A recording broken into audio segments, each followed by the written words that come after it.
Immersion aujourd'hui dans le vaccinodrome de Saint-Étienne. Avec nous, le docteur Patrick Michaud, adjoint à la ville de Saint-Étienne et en charge des problèmes de santé. On va avec vous faire le point sur la façon dont les choses se sont mises en place. On est à quelques mètres du Zénith, donc facilement accessible, un vaccinodrome qui est facilement accessible par tous les Stéphanois. Alors Patrick, lorsque l'appel a été lancé pour ouvrir un centre de vaccination, il a fallu tout inventer. Alors effectivement, il faut savoir déjà que en janvier et en février, avec l'ARS, la Caisse primaire d'assurance maladie, et la ville de Saint-Étienne, on a fait deux campagnes de dépistage. Et on avait mis à disposition déjà une douzaine de lieux, gymnase, boulodrome, etc., pour pouvoir faire donc ce dépistage de masse. Plus de 10 000 chaque fois, ça avait été spectaculaire. Absolument. Alors, donc du coup, j'allais dire, on était déjà un peu organisé. Et très rapidement, monsieur le maire a proposé donc à l'État de mettre à disposition ces différents lieux pour pouvoir faire de la vaccination donc de masse. Voilà. Après discussion avec la préfecture en particulier, on a opté pour la salle omnisport, tout simplement parce qu'il y a de l'espace. Et puis, comme vous le disiez, il y a la proximité du tram. Il y a un grand parking, voilà, c'était, nous semble-t-il, le lieu tout à fait idéal. En plus, c'est plan-pied, ce qui veut dire qu'une personne en fauteuil roulant peut venir sans problème se faire vacciner. Pas de problème pour les personnes à mobilité réduite. Voilà. Il y a donc maintenant plusieurs semaines que vous avez organisé, parce qu'évidemment c'est des premières, personne n'avait jamais organisé des campagnes de ce type, ce centre de vaccination. Alors il a fallu réunir beaucoup de bonne volonté et beaucoup de compétences. Alors un peu comme pour le dépistage d'ailleurs, je veux dire, c'est vraiment une collaboration entre différents acteurs, donc l'État, la préfecture, la ville de Saint-Étienne, mais également le SDIS, qui a un rôle extrêmement important, également les bénévoles, le Rotary, les médecins retraités, les professionnels libéraux. Voilà, c'est toute cette organisation donc, qui a dû être effectivement donc, mise en place, mais qui maintenant est parfaitement rodée et qui tourne parfaitement bien. C'est vraiment un travail d'équipe. C'est comme on est dans une ville de foot, on peut vraiment dire que c'est un travail d'une grande équipe. C'est un travail d'équipe, de collaboration, et si ça fonctionne, c'est parce qu'il y a une excellente collaboration.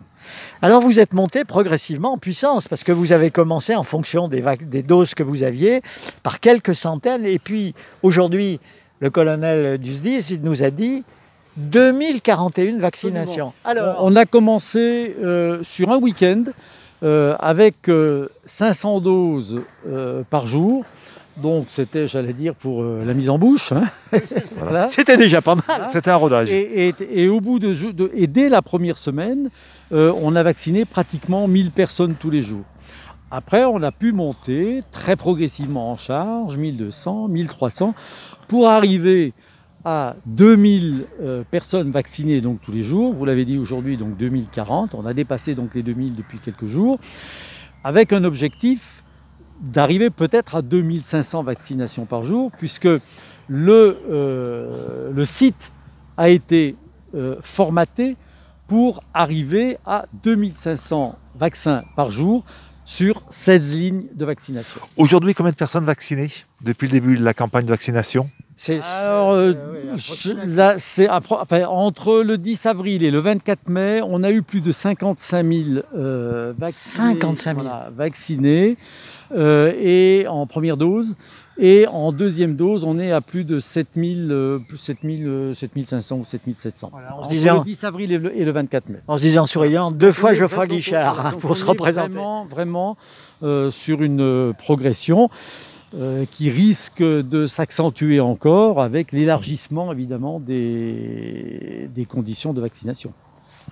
Alors, en principe, à la fin du mois, les vaccins vont être ouverts à toute personne de plus de 18 ans. Ça va être certainement un rush, mais vous allez faire face. Mais, monsieur le maire a dit qu'on pouvait, nous, sans aucun problème, en termes de logistique, doubler carrément, c'est-à-dire, pourquoi pas vacciner 5000 personnes par jour. Après, évidemment, se pose la problématique donc, des doses, mais maintenant on en a, et puis des personnels, des bénévoles, etc. donc pour vacciner. Disons que notre objectif, c'est d'arriver peut-être à 2500, sachant que c'est l'ARS donc, qui pilote, hein, évidemment, toute la partie médicale. La ville s'occupe essentiellement de la logistique, mais l'objectif, c'est de pouvoir éventuellement arriver à 2500 doses quotidiennes au mois de juin, et on va probablement l'étaler jusqu'à la fin de l'été, puisque les premières doses qui vont se faire en juin-juillet devront avoir leur deuxième dose, donc jusqu'à la fin de l'été. La vaccination, c'est très très important, mais il ne faut pas oublier le dépistage aussi. Voilà, l'objectif principal reste quand même effectivement d'abaisser la circulation du virus le plus possible, puisqu'on sait que c'est la circulation du virus qui évidemment accentue l'épidémie, mais c'est aussi la circulation du virus qui fait qu'on risque de voir apparaître donc, un certain nombre de variants. Voilà, donc il faut limiter le plus possible cette circulation virale. Et pour limiter la circulation virale, on a 3 outils. Celui qu'on connaît le plus, c'est le respect évidemment des gestes barrières, hein, c'est le masque, c'est la distanciation sociale, c'est aérer les intérieurs. On n'en parle pas suffisamment, mais c'est aérer les intérieurs, 10 minutes ouvrir les toutes les fenêtres. heures. Et puis maintenant, c'est facile. Voilà. Hein. En plus, maintenant, on est en extérieur, et c'est d'ailleurs une des raisons probablement pour lesquelles ça va mieux. On a une diminution donc, des contaminations. Et puis, il y a le dépistage, parce que aujourd'hui, on est à peu près à 180 de taux d'incidence, ce qui n'est loin d'être nul. Ça veut dire que le virus continue de circuler. Donc ça veut dire qu'un certain nombre de personnes sont porteuses du virus, sans le savoir, et le transmettent. Donc il est extrêmement important de se faire dépister au moindre signe. Et j'allais dire, c'est d'autant plus important qu'avec le déconfinement, il y a eu évidemment, on l'a vu tous ces jours-ci, beaucoup de un contacts, brassage forcément, de population important. Et donc, il y a un risque évident donc, de contamination. Et j'insiste sur le fait que dès qu'on a le moins de symptômes, le moins de doutes, il faut se faire dépister. Donc ça, c'est important. Et puis évidemment, j'allais dire, l'outil essentiel reste la vaccination. Et très probablement, la chute du nombre du taux d'incidence est probablement également en lien avec les effets de la vaccination qui commencent de se faire sentir. Alors peut-être un dernier clin d'œil avec les jeunes de la ville de Saint-Étienne, parce que des jeunes ont été mobilisés par la ville pour emploi jeune, pour venir. On en a vu qui souriaient. Bon, ils sont partis maintenant puisque le centre est fermé. Et manifestement, c'est aussi les bénévoles, il y a des personnes plus âgées, il y a des retraités, il y a des jeunes, c'est formidable. J'allais dire, c'est un petit peu ce qui fait la caractéristique de ce vaccinodrome, et c'est une des caractéristiques, je veux dire, des Stéphanois en général. C'est cette solidarité qu'on a entre les générations. Et effectivement, vous avez des retraités, vous avez des jeunes bénévoles, donc qui viennent là purement bénévolement, sans aucune rémunération. Tout à l'heure, on discutait avec un de ces jeunes qui travaille qui vient dans le cadre donc, du Rotary Club. Il en est à 300 heures non rémunérées, purement, simplement bénévoles. On a des anciens soignants donc, qui sont à la retraite. On a des soignants en exercice également. Donc, qui viennent le week-end. Voilà, qui viennent le week-end. On fait un petit clin d'œil au docteur Janoviak, le président de l'Ordre des médecins, qui vient régulièrement le dimanche. Il y a le SDIS, je veux dire, et puis ne l'oublions pas également, il y a tous les personnels de la ville et de Saint-Étienne Métropole, parce qu'aujourd'hui, on a 60 personnels donc, qui interviennent pour assurer l'accueil, pour assurer le nettoyage, pour assurer la surveillance, la sécurité, etc. Voilà. Donc, sans cet effort donc, de la ville, on n'aurait pas ce qu'on a aujourd'hui. Et ces efforts nous coûtent quand même, il faut le savoir, 150 000 € par mois. Mais ces 150 000 €, ils sont vraiment bien dépensés. Là. Ils sont bien dépensés, et on espère... utilement, et puis on espère quand même aussi pouvoir avoir une compensation quand même de l'État. Voilà. Le vaccinodrome, le vaccin, c'est l'arme absolue pour combattre le Covid. On se fait vacciner ici, donc près du Zénith, mais on peut aussi se faire vacciner ailleurs, à Saint-Étienne. Oui, alors il y a d'autres sites. Déjà, il y a des professionnels de santé, libéraux, les pharmaciens. De plus, à partir dans les jours qui viennent, peut-être même aujourd'hui, le vaccin Moderna donc, sera à leur disposition.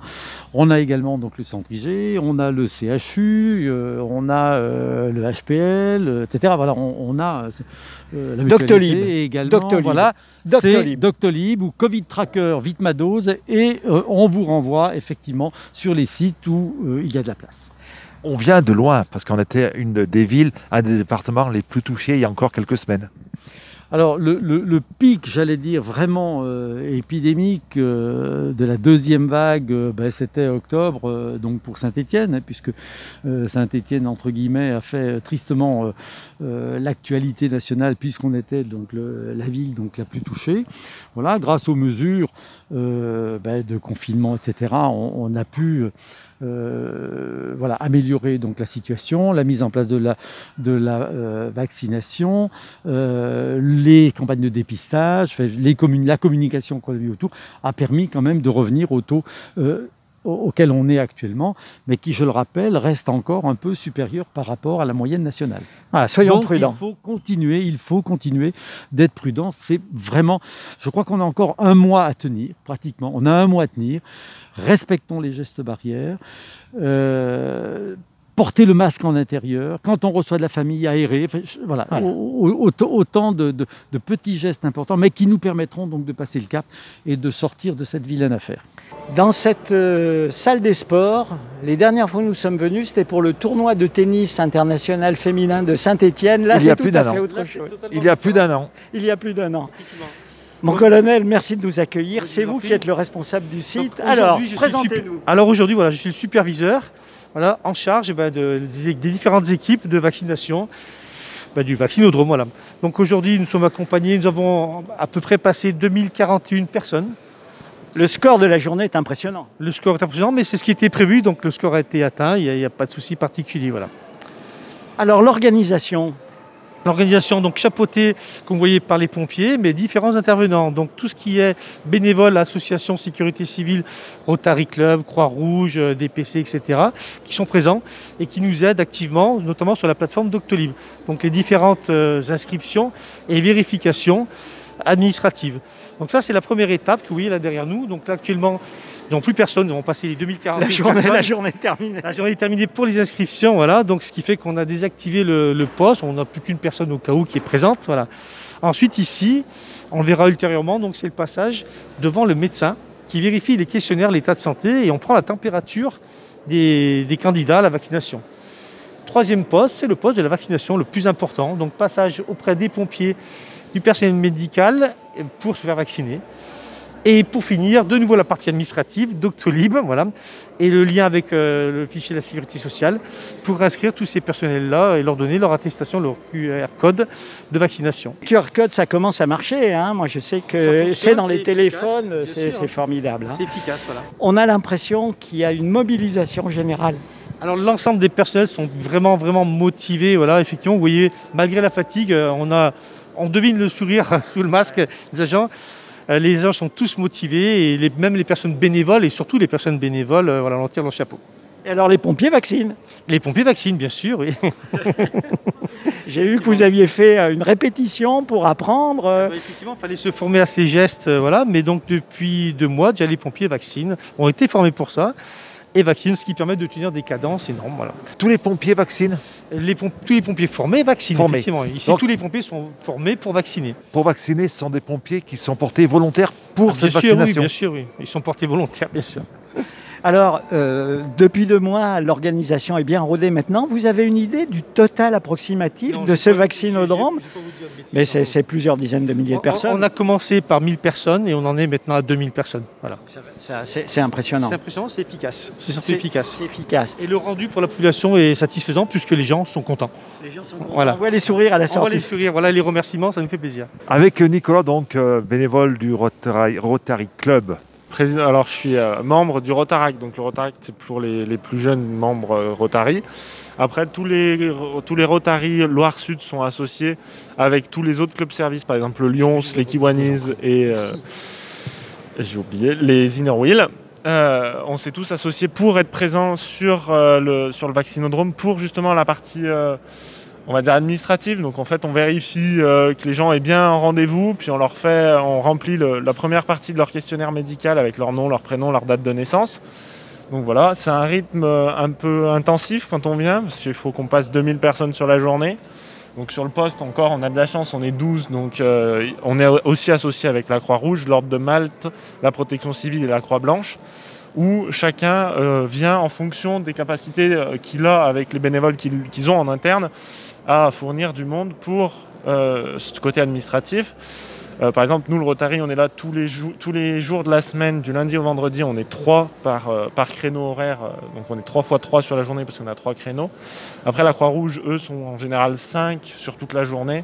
La Croix-Blanche, ils arrivent à être 1 ou 2. L'Ordre de Malte, ils sont là, par exemple, uniquement le week-end, et ils sont 2 ou 4 en fonction, ils font des demi-journées ou journées entières en fonction des personnes inscrites et des personnes qui peuvent être là, puisque ça reste du bénévolat, donc c'est aussi en fonction des disponibilités de chacun des bénévoles. Donc moi je suis là en surnombre un petit peu, parce qu'au début les pompiers ont tout de suite vu que je maîtrisais l'outil Doctolib qui est assez complexe du côté professionnel, avec des petits soucis de rendez-vous mais qui sont pas bien graves, donc on arrive à régler 99% des problèmes qu'on a. Donc moi là, pour donner une petite ordre d'idée, je suis à peu près à 300 heures de bénévolat sur le centre. Attendez, 300 heures, Nicolas? Ouais, 300 heures de bénévolat sur le centre. Ouais. Depuis 2 mois? Depuis l'ouverture. D'ailleurs, on voit, vous avez des petits yeux, si je peux me permettre, au-dessus du masque. Non mais voilà, parce que voilà, que moi je fais partie du Rotary. Le Rotary, la devise c'est servir d'abord, donc forcément je suis là pour aider. Et voilà, comme je dis souvent, pour le moment, le Covid ne m'a pas aidé. Au niveau emploi, j'ai plus d'emploi à cause du Covid. Donc en attendant de trouver quelque chose, plutôt que j'attende chez moi qu'il y ait un emploi qui me tombe dessus, j'ai décidé de venir en aide, on va dire, au pays, en mettant à disposition, en aidant comme je le peux. Donc c'est pour ça que j'en ai fait autant. Alors, ce qu'il y a aussi de sympa, c'est des bénévoles de tous âges, de toute origine, si j'ose dire, qui se retrouvent avec des responsabilités importantes. Il ne faut pas faire d'erreur. C'est ça. Alors, il ne faut pas faire d'erreur. Après, l'être humain a le droit à l'erreur. Hein. Mais c'est vrai que forcément, quand il y a une erreur, c'est plus compliqué. Il vaut mieux. Voilà, le public admet les erreurs, mais il faut éviter quand même au maximum. Vous tournez sur plusieurs postes. Comment ça se passe une journée pour vous? Alors pour moi, une journée, j'alterne entre l'entrée avec la sécurité, parce que la sécurité, une fois que les gens arrivent, ils appellent par tranche de 5 minutes les rendez-vous, ils vérifient qu'ils aient bien rendez-vous. C'est déjà notre premier filtre. Si les gens n'ont pas de rendez-vous, la sécurité va leur demander de repartir et de prendre un rendez-vous, parce qu'on ne peut pas prendre sans rendez-vous. Hein. On a 2000 créneaux, on a 2000 doses, on ne peut pas en prendre en plus, bien qu'on aimerait en vacciner encore plus, hein, parce qu'on sait que c'est peut-être la clé pour sortir de la crise. Donc ils font le premier contrôle, donc quand ils ne les trouvent pas sur la liste, moi je vérifie quand même informatiquement, parce que parfois l'informatique fait qu'au moment de l'impression de la liste, il y a des rendez-vous qui sautent, et puis ça reste une liste papier, donc si les gens prennent rendez-vous dans le matin, forcément on ne les retrouve pas. Donc on fait ce lien où on vérifie quand même un deuxième contrôle informatiquement, donc ça c'est plus moi qui vais gérer ce côté-là. Et après je vais driver un peu les équipes qui sont là pour justement remplir le questionnaire, revérifier que le rendez-vous a bien lieu, comme quoi ils sont bien vus pour après savoir combien il y a eu de personnes, qui n'est pas venu, voilà. Et après, les gens passent au questionnaire médical, donc là où on se situe, pour voir les médecins avant d'être vaccinés. Voilà, en moyenne, ça se passe plutôt bien. Après, les gens sont contents. Les gens sont contents. Alors parfois, il y a un peu plus d'attente que d'autres, ça dépend... Ça dépend de plein de choses, comment on avance et comment est traitée chaque information. Et puis après la vaccination, donc, il y a ce moment de repos d'un quart d'heure. C'est ça. Après, une fois que les personnes ont eu le vaccin d'injecter, il y a un petit quart d'heure d'attente pour vérifier qu'il n'y ait pas soit un bleu qui se forme, soit un malaise, soit il arrive plein de choses. Hein. Très peu, je vous rassure, hein, il n'y en a presque jamais, mais il faut quand même contrôler parce qu'on n'est pas à l'abri, chaque personne est faite différemment et les risques sont différents pour chacun. Donc on a ce petit contrôle et puis pendant ce quart d'heure d'attente, on a aussi de l'autre côté tout ce qui est relié à l'assurance maladie pour justifier comme quoi la personne s'est bien fait vacciner. On rentre le numéro de lot, la date, l'heure à laquelle ils sont vaccinés et après on peut leur sortir le fameux QR code qui est en La vogue récompense, en ce moment, voilà. tout le monde En le vogue. veut, qui prouve en fait comme quoi ils sont bien vaccinés. Donc il y a le premier QR code où il y a quand ils ont qu'une injection, quand ils ont 2 injections, il y en a un avec la première, un avec la deuxième, et ça serait ce QR code qui servirait pour après pouvoir Passeport voyager. pour pouvoir voyager. Voilà, et là je viens juste de voir qu'il y a les restaurants l'État vient de leur sortir un QR code pour les restaurants où en fait quand le client vient, il peut scanner ce QR code et si quelqu'un scanne ce QR code aussi et qu'il est déclaré positif, ça envoie une notification à tout le monde. C'est l'équivalent de la liste papier qu'ils avaient à une époque. C'est quand même plus pratique Ils le pour font tout en le monde. format numérique et c'est quand même vachement plus intéressant. Aujourd'hui, c'est quel public qu'on vaccine? Alors aujourd'hui, on est censé vacciner les plus de 55 ans. Les plus de 50 ans, Les plus pardon. de 50 ans. Tous les plus de 50 ans, et puis ceux qui sont entre 18 et 50 avec des comorbidités, des problèmes divers et variés. Et puis là, depuis déjà un certain temps, les jeunes peuvent prendre rendez-vous sans comorbidité la veille à partir de 16h pour les rendez-vous du lendemain. Donc on arrive à avoir des jeunes. Et puis là, à partir du 31, tout le monde va pouvoir se faire vacciner et ça réglera pas mal de problèmes parce que comment on vaccine qui, comment on sait qu'il a bien un rendez-vous, on ne sait pas forcément tout, donc ça va régler pas mal de problèmes informatiques. Et par contre, les mineurs, pour le moment, ne sont toujours pas vaccinés, sauf s'ils ont une comorbidité. Prescription médicale. Voilà, avec une prescription médicale. Et c'est uniquement les plus de 16 ans. Les moins de 16 ans, s'ils peuvent avoir tous les documents faits par les médecins, on ne peut pas les vacciner, parce qu'on ne sait pas encore l'impact qu'a le vaccin sur les jeunes de moins de 16 ans. Voilà, Nicolas, merci, bravo, courage, parce que vous allez encore monter en puissance. 2000 doses par jour C'est ça. maintenant, et puis bientôt 2500 sans doute. On ne sait pas, on verra. On verra, On vous verra. verrez, vous ferez face. Saluez vos collègues, tous Je vos leur collègues. manquerai Quand on fait le total, ça fait plus Là, d'une le centaine courant- de personnes. Ouais, alors par jour, il y a 60 bénévoles. 60 Donc bénévoles entre par les jour. pompiers, les associations, la ville de Saint-Étienne qui met aussi des jeunes, parce qu'il ne faut pas oublier que la ville a recruté 200 jeunes, je crois, en job d'été. Et dans ces 200 jobs d'été créés, il y en a une partie qui est dédiée pour ici, pour justement soutenir aussi un petit peu, qu'il n'y ait pas uniquement des bénévoles qui le fassent. Et que la ville propose aux jeunes ce dispositif, c'est quand même C'est c'est quand bien même pour eux, ça va dans leur sens. Et c'est ouvert tous les jours. Et c'est ouvert tous les jours de 9h à 17h15. Et pour prendre rendez-vous, c'est sur Doctolib ou alors par téléphone au 09 70 77 17 10. Très Voilà. bien, nous savons tout. On continue notre plongée donc au cœur du vaccinodrome à Saint-Étienne, à la Péninsule. Eh bien, nous sommes dans le B2, le box de la vaccination, avec le sourire de 2 infirmières qui sont aussi sapeurs-pompiers. Dites-nous alors, vous êtes ? Moi, je m'appelle Sandrine, je suis infirmière sapeur-pompier, voilà, depuis 17 ans. Voilà, et je suis dans le 1042. Et effectivement, on participe à la campagne de vaccination par le 1042. Au niveau de nous, les infirmières, on fait la préparation des injections, le questionnaire, ou des fois aussi on fait les injections. Et on a aussi participé à la formation justement de tous nos collègues sapeurs-pompiers pour leur apprendre à faire les injections en intramusculaire des vaccins. Et puis à côté de moi, donc Marie. C'est ça, bonjour, je suis infirmière, donc sapeur-pompier volontaire depuis 7 ans bientôt.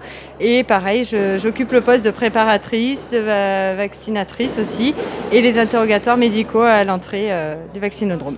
Quelle caserne des pompiers? Alors moi, je suis rattachée à Andrézieux-Boutéon. Voilà, alors c'est assez impressionnant parce que personne n'aurait imaginé il y a un an que vous deviendriez vaccineuse, je ne sais pas trop comment dire. C'est une mobilisation incroyable, magnifique. Ce qui est impressionnant, c'est comment on a pu... mais c'est peu étonnant par rapport à une organisation qu'est les SDIS en France et l'organisation pompiers. Effectivement, c'est du personnel qui est rapidement mobilisable, rapidement organisé. Effectivement, ils ont fait un travail formidable et très structuré rapidement.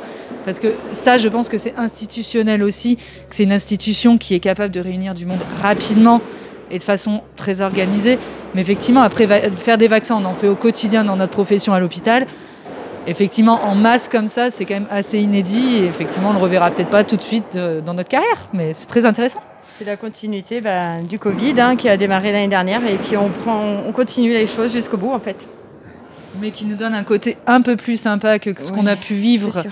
il y a un an en milieu hospitalier et qui était émotionnellement plus compliqué, alors que là, il y a une ambiance plus Bon enfant. jovial et les gens sont plutôt contents, heureux. C'est-à-dire qu'on voit un côté plus positif du Covid et une ambiance plus positive que ce qu'on a pu connaître il y a un an dans nos services respectifs. Donc ça fait du bien, je pense, psychologiquement un peu à tout le monde d'avoir cette vague de bonne humeur qui règne dans les vaccinodromes. Les gens qui viennent vous voir, ils se confient un petit peu à vous. Alors, ce sont des gens qui viennent pour se faire vacciner, pour pouvoir vivre librement, voir leur famille. La motivation des gens, ils vous en parlent? C'est retrouver une vie normale, c'est retrouver leur famille, leurs amis, retrouver, sortir un peu en extérieur et surtout reprendre le goût au voyage. Beaucoup aujourd'hui disaient moi je voulais pas me faire vacciner, mais c'est vraiment pour partir en voyage parce que j'ai besoin de m'aérer maintenant. Ouais, je crois que là on est à un mois de l'été et on sent bien que là le sujet vacances, il y a tous les gens aussi qui veulent revoir leur famille à l'étranger. Je pense que ça c'est un gros point aussi qui est compliqué. Il y a et les familles déjà revoir ses proches. Les proches, pas loin, mais là déjà avec les déconfinements, etc., on arrive à revoir nos proches. Mais il y a en plus, je pense, toute la problématique des personnes qui veulent revoyager et pour s'aérer et pour aussi aller revoir des personnes qui vivent à l'étranger et qui n'ont pas vu depuis le début de la crise sanitaire pour les voyages.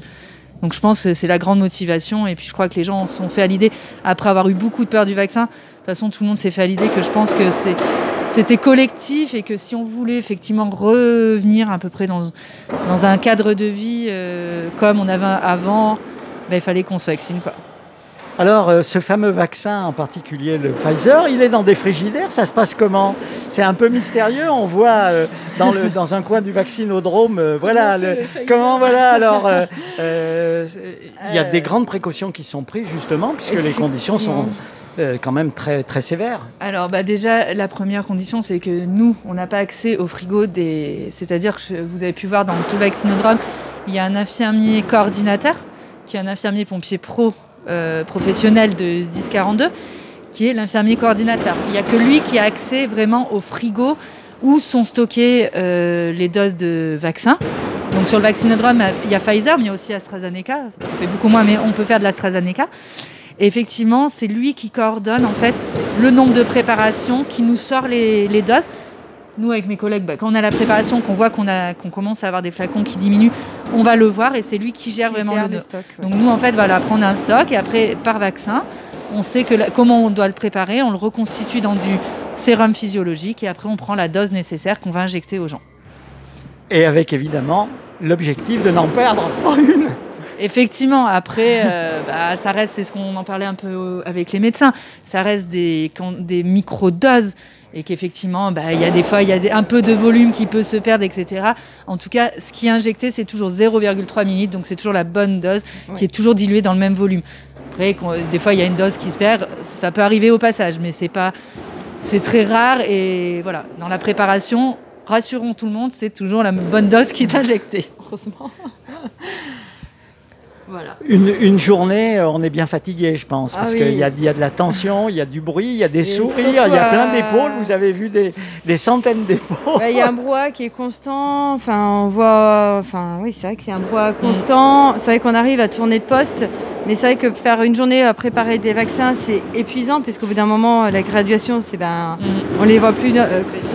C'est très précis, donc c'est vrai qu'il faut être attentif tout le temps, mais on a la chance de pouvoir tourner sur différents postes qui permet un petit peu de changer d'horizon, des fois.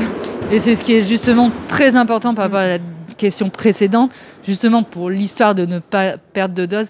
La plus grande importance, c'est à nous d'être vigilantes, que quand on commence un petit peu à sentir plus fatigué, de passer le relais à la collègue qui, elle, recommence. Et c'est comme ça qu'en fait tous les verrous de sécurité sont mis et qu'il n'y a pas de perte de produit ou de doses, effectivement, par rapport à qu'on puisse tourner entre nous.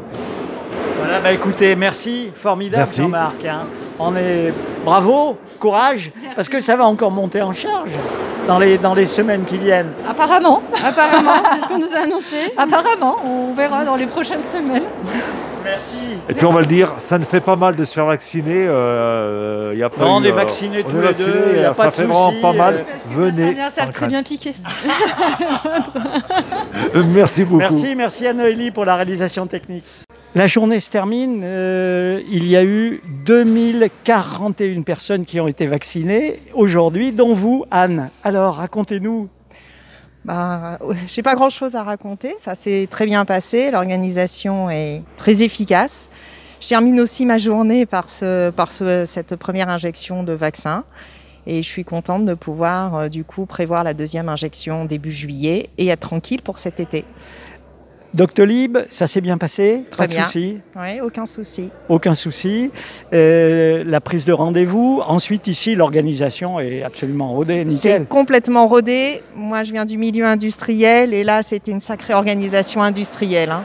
Vous avez cette impression d'une logistique impressionnante. C'est ça. Tout à fait. Tout à fait. Alors, pourquoi vous faites vacciner? C'est important de le dire pour tous ceux qui nous écoutent, parce qu'il y a encore certaines réticences.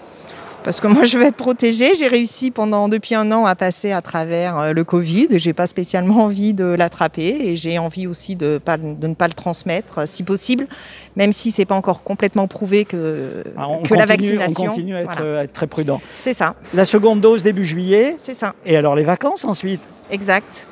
Super. Voilà. Merci à vous. Il n'y a pas de quoi.